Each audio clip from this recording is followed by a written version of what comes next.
আসসালামু আলাইকুম। আশা করি সবাই ভালো আছেন। প্রতিদিনের মতো আজকের একটা রেসিপি নিয়ে হাজির হয়ে গেলাম। আজকে দেখিয়ে দিচ্ছি গরমের মধ্যে আনারসের রেসিপি। এই গরমে নিয়ে এসেছি আমি আনারসের ভর্তা করে দেখিয়ে দেব। একদম দারুণ স্বাদে, মুখে স্বাদ লেগে থাকার মতো এরকমভাবে তৈরি করে দেখিয়ে দেব আনারসের ভর্তা।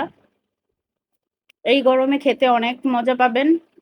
এভাবে করে আনারসের ভর্তা বানিয়ে খেলে মন প্রাণ জুড়িয়ে যাবে। প্রথমে আমি আনারসটা ছিলে নিয়েছি, তারপর এটা পিস করে কুচি কুচি করে নিচ্ছি। যারা ভর্তা খেতে পছন্দ করেন তারা তারা এই রেসিপিটা ফলো করতে পারেন। কতটা টেস্টি হয় একবার হলেও ট্রাই করে দেখবেন।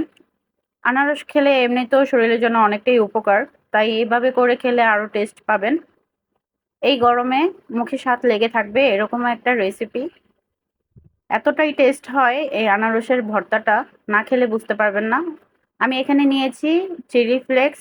আপনারা চাইলে এখানে শুকনো মরিচের গুঁড়োটাও ব্যবহার করে নিতে পারেন। আর নিয়েছি লবণ, আর নিয়েছি কয়েক টুকরো বরফ। এই গরমে এভাবে করে ভর্তা বানিয়ে খেলে খেতে অনেকটাই টেস্ট হয়, নিমেষেই শেষ হয়ে যাবে এভাবে করে ভর্তা বানিয়ে খেলে। এতটাই টেস্টি, না খেলে বুঝতে পারবেন না। একবার হলো ট্রাই করে দেখবেন, আমার এই রেসিপিটা একবার হলো ফলো করুন।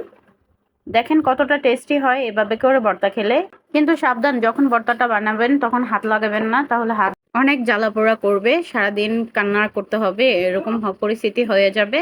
তাই চামচ দিয়ে চেষ্টা করবেন এই ভর্তাটা মেশানোর জন্য।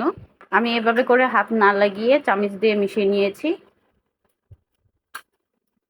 দেখেন কতটা সুন্দর হয়েছে ভর্তাটা, দেখতেই কতটা লোভনীয় হয়েছে, খেতেও দারুণ টেস্ট হয়েছে। চোখের পলকে ভর্তাটা নিমেষেই শেষ হয়ে গেছে। এতটাই মজা যা না খেলে বুঝতে পারবেন না। বাসায় একবার হলেও ট্রাই করে দেখবেন আনারসের ভর্তা খেতে কতটা টেস্টি হয়। যারা যারা আমার ভিডিওটি দেখেন তাদের জন্য রইল আমার অনেক অনেক ভালোবাসা আর শুভকামনা। এই গরমে সেরা রেসিপি, বাসায় একবার হলেও ট্রাই করে দেখবেন, সবাই চেটেপুটে খেয়ে ফেলবে। আমার ভিডিও আপনাদের কাছে ভালো লেগে থাকলে লাইক কমেন্ট শেয়ার করে পাশে থাকবেন।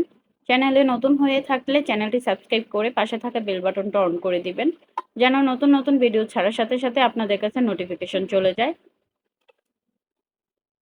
আর ভিডিওটি ভালো লেগে থাকলে একটি কমেন্ট করে জানিয়ে যাবেন। সবার জন্য রইল শুভকামনা। এই গরমে সবাই সুস্থ থাকুন, ভালো থাকুন। পুরো ভিডিওটির সাথে থাকার জন্য সবাইকে ধন্যবাদ। Thank you for watching. আল্লাহ হাফেজ।